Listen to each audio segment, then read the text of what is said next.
Hello everyone! And well, in my previous videos, I've already talked a lot about the Speakerman's race, their secrets, and already existing upgrades.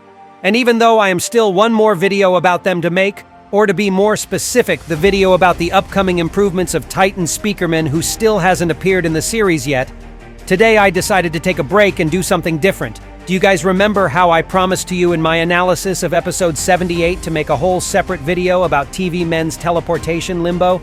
And what secrets may be hiding within this strange and creepy place?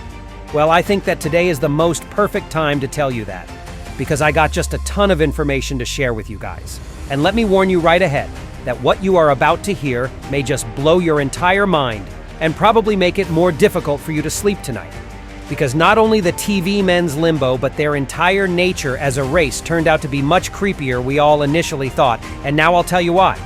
So now, if you want to know all of the TV men's darkest secrets, then get your tea and snacks ready. Prepare to watch this video to the end, and be sure to also give this video a like and subscribe to my channel where I make a lot of ISOTOILET analyzing content while you are waiting for the next episode to get released. Okay, so if you are subscribed now, let's continue. Okay, and first of all, let's start with the weird teleportation dimension we were shown in detail in one of the most iconic seasons from episode 78. And from what we saw, it's easy to point out that this strange and unsettling place is definitely somehow connected to the psyche of those who appear in it, even for the shortest period of time. And this place can affect one's sanity directly too. Every individual that turns out to be in this abyss during the teleportation process serves as an easy access to their own deepest memories and feelings, but an access to whom you can ask. Well, I'm going to explain it to you with more detail a little bit later in this video. But let me just say that I don't consider this limbo as a space completely devoid of any life, and there definitely might be someone or something who would be eager to feed on the newcomer's thoughts, memories, or traumatic experiences. And on the Hugo Mutants experience, we saw directly how exactly this can be happening as one appears within this place with some heavy burden to bear from their past. Okay, but why do I so persistently call this place limbo, you can also ask? Well, here's a little literature lesson for y'all. In Dante's Inferno book, there is an entire chapter dedicated to how hell looks like according to the Bible and Christianity dogmas. And there are plenty of interesting things to dig on. Like, for example, why the hell is in fact frozen and not on fire. But that's not what should be interesting us exactly in connection to episode 78. What I want to point your attention to, though, is not the hell description in this book, but to the description of limbo. What is limbo? Well, according to the book, it is a place with time not moving, where the souls that are prohibited from entering heaven because of not having received Christian baptism, according to Catholicism. Or in other words, it is a space between life and death where your soul is being trapped forever and cannot return on earth, but also is not allowed to get to paradise. Sounds hella depressing, right? But here's another interesting detail I need to pay your attention to. The word limbo also has other meanings, such as a place or state of neglect or oblivion, or a place or state of restraint or confinement, which means that some poor soul can actually be put in the limbo by someone else with unpure or straight-up evil intentions. It can be forgotten by someone in this place on the way to heaven, and once neglected like that, an unfortunate person is meant to stay here forever and suffer in silence. And doesn't it remind of someone, y'all? Yeah, you guessed it right. Because I'm talking about the poor Jeffrey TV man who seems to be stuck in the teleportation limbo for a really long time, and no other TV man even tried to help him leave this place. Why? I'll answer this question a little bit later in this video, and for now let's focus on the creepy secrets of the abyss a little bit more. Okay, so another detail I caught later as I rewatched the episode after making my main analysis of it is that TV men's voices actually switch back to normal once they appear in this place. And I even brought special attention to this detail in my follow-up video where I talked more about the secrets episode 78 had to offer to us. So if we'll indeed observe the behavior of the TV men in the limbo closely, we will see this strange phenomenon surrounding their voices when they enter this place. And some of my subscribers also called limbo to be the dark dimension, which in my opinion is pretty fitting of a title as well. So once it happens, their speech patterns shift dramatically depending on which plane of existence they currently occupy. Because when they exist in our real world, or realm, which is controlled by the laws of linear logic of time and space, they are forced to speak in reverse, even though we still don't know the exact reason why they are built this way from the technical point of view. At the beginning of this series, it would be possible that they are reversing their speech on purpose so that no enemy could eavesdrop on them and understand what information TV men could be sharing. Because TV men as a race was presented in such way that they are sneaky spies who avoid the direct confrontation, and instead they prefer to pick up bits of information here and there to always be prepared for anything unexpected. But later, as TV men were shown interacting more with the other agents of the Alliance, or even with new Skibidi toilet comrades, they still spoke in reverse, but everyone could understand them perfectly, which means that speech getting reversed was not an issue any longer, so that TV men could easily switch back to normal mode, but they still don't do that. So there must be another reason for them being built like that technically, especially after their Titan got obtained by Astro Toilets. Because after this happened, TV men were forced to stop all of their spy activities while using their screens and other devices. And yet their reversed speech remained in use in the real world, so there is definitely some special meaning behind all of this. And that makes the whole limbo phenomenon even more strange, where once they pass into the dark dimension, their voices transition back into forward speech.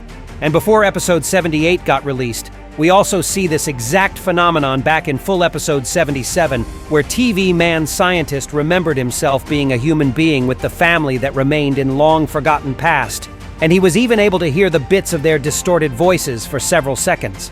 And well, this consistent transformation may strongly suggest that the physics and foundational rules of communication are entirely altered depending on the realm they've been present in.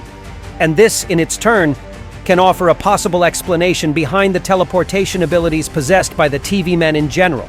We can actually assume that their initial exposure to the dark dimension probably altered them permanently. And not only in terms of their speech, but also in how they interact with space, time, and life as a whole. So what other changes could TV men also experience? I personally believe that the Limbo's influence doesn't stop at plain linguistic rules or travel capabilities of the individuals it affects. Every individual who enters this place also appears to undergo some kind of deeply personal and psychological transformation for better or worse.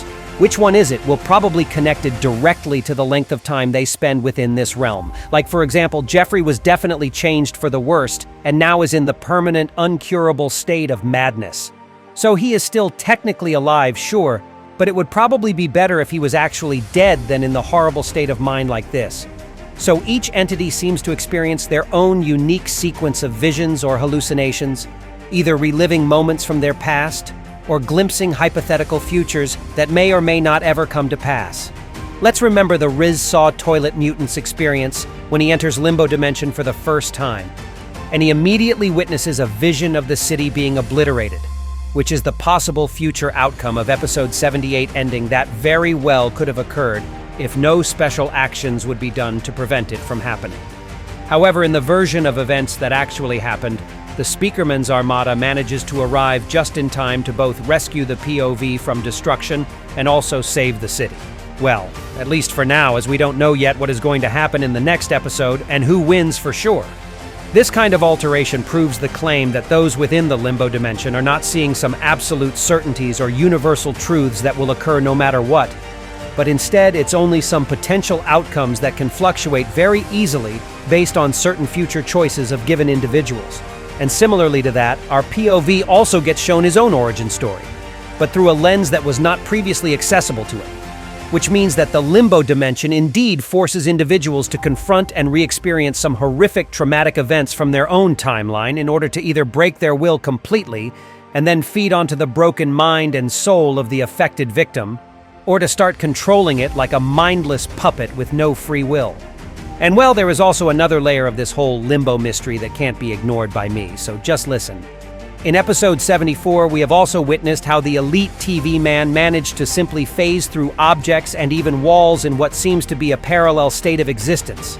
This is another ability TV men are able to use, probably with the help of Limbo Dimension they are linked with. And this also raises one important question.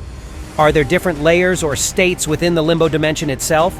Is what we saw in earlier episodes just a primitive or incomplete form of this realm, like let's call it a version 1.0, while the more recent depictions represent an evolved and more refined second version? Or is it simply a case of our POVs observing limitations, as not everyone may be able to process or display the true visuals of the dimension in its initial form? That's why we weren't able to experience all the layers or possibilities of the limbo dimension while taking a look at it in the Rizsaw mutant's skin or anyone other than a TV man. Either way, the mere fact that these dimensional states show completely distinct visuals and effects suggests that there is far more to the limbo dimension than we've seen so far, and much of it still remains unexplored. And I don't know about you guys, but it personally bugs me like crazy as I'm writing this script because damn, so many horrors can actually be lurking within this limbo we have no idea about yet. So yeah, the limbo dimension is definitely not without its risks, even though the reward it gives for accessing it is pretty nice too. But the prolonged exposure here may come at a terrible cost, as evidenced by the case of poor Jeffrey, a figure whose state of mind is definitely changed forever to the worst. But what happened to him exactly? And how did he end up being lost in this place? We know almost nothing of what truly became of him yet, but of course I have my own suspicions regarding his fate. His identity, his consciousness, and perhaps even his soul appear to have been irreversibly fragmented. But what we do know is that he still remains alive and active, even though you know my opinion about living a life like this already. But in what way and under whose influence he's being right now? Well, do you guys remember how in the beginning of this video I told you that I don't think the limbo dimension is totally absent of any life forms? And well, what if I tell you that the entire realm is one big living creature hungry for the naive newcomers' souls to devour? That's why it starts affecting one's psyche so heavily once a new soul enters this realm. And even those TV men who travel through here for a really long time already, like Polycephaly Guy, may still be affected by the limbo's insanity, but they just got a little bit more resistance towards it, contrary to the people like our POV mutant, for example. So I believe that the limbo is forever hungry for human emotions, memories, and eventually souls as a whole. And that could have explained why TV men seem much colder and more ruthless than, let's say, cameramen or speaker men. They are the ones traveling through emotions-consuming jaw almost every day. So it's no wonder they got the least humanity left in themselves. And you know what is the saddest thing about all of this, though? Is that Jeffrey can actually be the one left in the limbo by their own kind, as I already mentioned in this video. I believe that poor Jeffrey was the individual chosen either by TV man scientist or some other TV men authorities in order to reveal one thing exactly. It's to answer the questions, whether TV men would be able to resist the hunger of limbo while staying in it for a long time. Will they die eventually or just lose their mind? And for how long can TV man stay within the limbo until it takes control over his body and mind completely? So I believe that Jeffrey literally was chosen like a guinea pig to reveal this horrible truth. And I really doubt he'd agree to do that on his own will. Which leads us to an even sadder conclusion. And it's that TV men can subject even the members of their own kind to a horrific, devastating fate in order to rule out something pragmatic. So the next time we'll see TV men acting tough or cold towards some member of the Alliance, just keep in mind what they have possibly done to poor Jeffrey. And that was all for today. Write in the comments what you personally think about what I just said. And be sure to also subscribe to my channel, not to miss my new videos, to keep yourselves updated while you are waiting for episode 79 to get released. And that was me, ISOTOILET. See ya!